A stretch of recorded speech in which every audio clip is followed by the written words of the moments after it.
반갑습니다. 한 주간을 시작하는 월요일입니다. 오늘 본문에서는 두 가지 사건이 등장합니다. 두 가지 사건에서 등장하는 인물들이 있습니다. 15절부터 17절에서는 어린 아이들이 등장하고 18절부터 30절에서는 큰 부자 관원이 등장합니다. 두 사건이나 등장인물이나 전혀 관계가 없어 보이지만 결과적으로는 두 사건 사이에 통일된 메시지가 있다고 생각합니다. 먼저 첫 사건을 볼까요? 제자들은 예수님이 말씀과 행하심 등의 사역을 하실 때에 질서 유지 등의 노력을 했을 것입니다. 그때 부모들이 자기 어린 아이들을 데리고 와서 예수님께서 만져주시기를, 곧 안수하여 주시기를 원해서 예수님 가까이 오곤 했던 것으로 보입니다. 그런데 부모들을 제자들이 꾸짖었습니다. 여기서 꾸짖는다는 단어는 약간의 제지하는 정도가 아닙니다. 같은 단어가 사용된 경우들을 보면 예수님이 귀신을 꾸짖거나 열병을 꾸짖거나 했을 때에 그때에 꾸짖는다는 단어와 같은 단어입니다. 상당히 강력하고 부정적인 표현입니다. 꾸짖는다는 것은 비난하다, 엄격하게 따지다 등의 뜻을 가지고 있습니다. 따라서 아주 강하게 꾸짖었다라는 것이죠. 만약에 요즘 교회에서 영유아부 어린 아이들을 둔 부모들에게 이렇게 했으면 어떻게 했을까요? 그런데 그 당시 문화는 아이들은 소위 살림에 전혀 도움이 안 되는 그룹이라고 볼 수 있습니다. 요즘의 시각으로 이 사건을 보아서는 안 될 것입니다. 여하튼 예수님은 아이들에 대해서 그리고 그 아이들을 통해서 천국 이야기를 풀어가십니다. 예수님께서 어린 아이들을 가까이 부르셨습니다. 그리고 말씀합니다. 하나님의 나라는 이런 어린 아이와 같은 사람들의 것이다. 누구든지 하나님의 나라를 어린 아이와 같이 받아들이지 않는 사람은 그 나라에 절대로 들어가지 못할 것이다. 하나님의 나라, 천국에는 어린 아이들만 들어간다는 뜻일까요? 아니면 어린 아이들이 순수하고 거짓말도 안 하는 천사 같다는 의미일까요? 정말 아이들은 이기심도 자기중심적인 태도도 자세도 없고 거짓말도 안 할까요? 어린아이들의 특징 중 하나는 이런 것입니다. 어린아이들은 부모 없이 어른들의 도움 없이는 살아갈 수 없습니다. 그렇게 하나님을 의지하는 사람들, 하나님의 도움 없이는 살아갈 수 없다고 생각하는 사람들이 천국에 들어갈 수 있다는 것이죠. 18절 이후에는 큰 부자이자 관원인 사람이 예수님을 찾아옵니다. 경제적으로도 사회적으로도 대단한 위치에 있었던 사람입니다. 그런 사람이 영생에 관한 질문을 했습니다. 그는 계명을 다 알고 있고 그 계명들을 지켰다고 말씀합니다.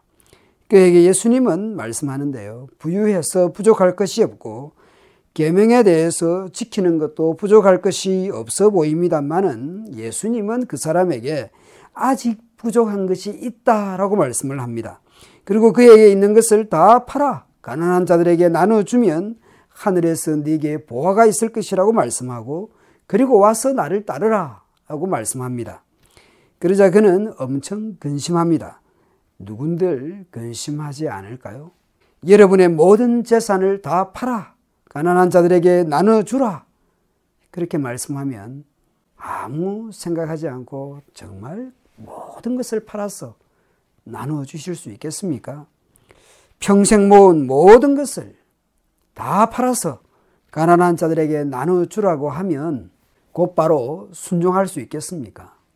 저는 팔 것도 그다지 없지만 카메라든 공구든 책이든 자동차든 돈 될 만한 것 다 팔아서 가난한 사람들에게 나눠주라고 말씀하면 글쎄요, 저는 근심이 될 것 같습니다.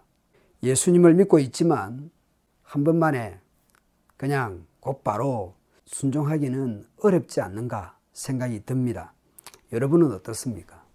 여러분의 모든 물려받은 재산이든 지금 가지고 있는 모든 재산을 다 팔아서 가난한 자들에게 나눠주라고 말씀하면 그대로 곧장 곧바로 순종할 수 있겠습니까? 예수님께서 말씀합니다. 재물이 있는 자는 하나님의 나라에 들어가기가 얼마나 어려운지 낙타가 바늘 귀로 들어가는 것이 부자가 하나님의 나라에 들어가는 것보다 쉬우니라. 오늘날 한국 사회에서 부자는 부정적으로 보는 시각들이 많지요. 부자가 천국에 들어가기가 어렵다는 그 말 자체가 이해가 될 수 있습니다. 그러나 2000년 전 당시 부자는 하나님의 복을 받은 사람이라고 생각을 했습니다.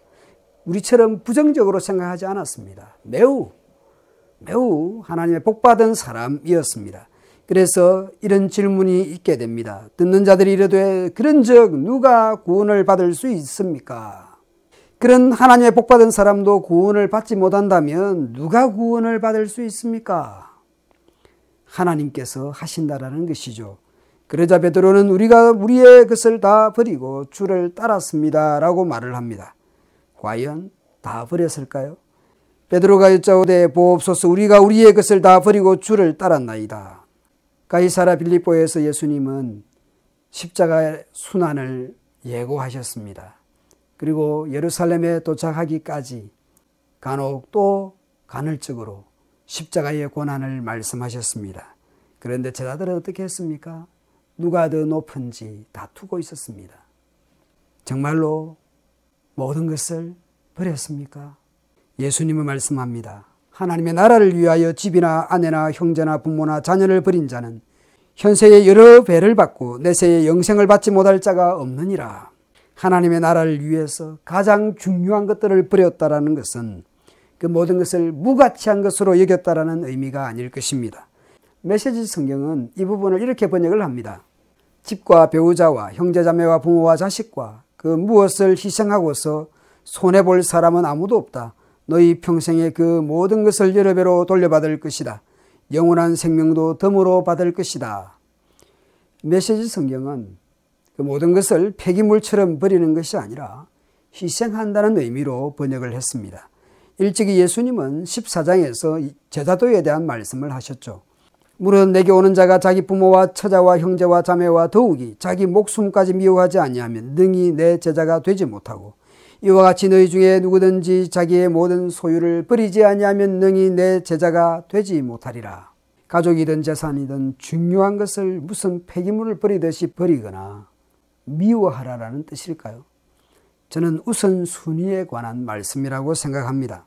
교회 와서도 내 식구 찾고 내 자식 찾고 내 가족 우선이고 그러면 과연 제자다움일까 싶습니다.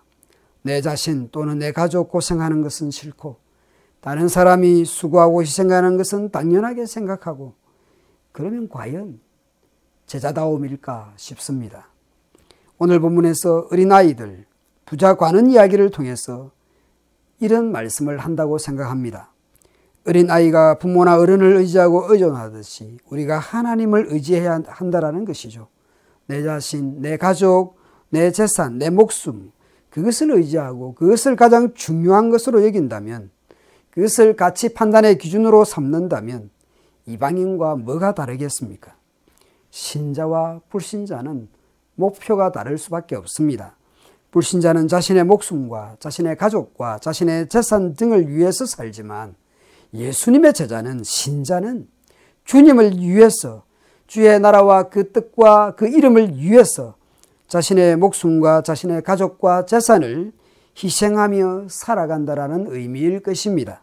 오늘도 내가 의지하는 바가 무엇인지, 내가 무엇을 위해서 이렇게 수고하고 애쓰고 있는지, 내 가치의, 내 삶의 기준과 목표가 무엇인지 점검하며 시작하는 하루가 되도록 합시다.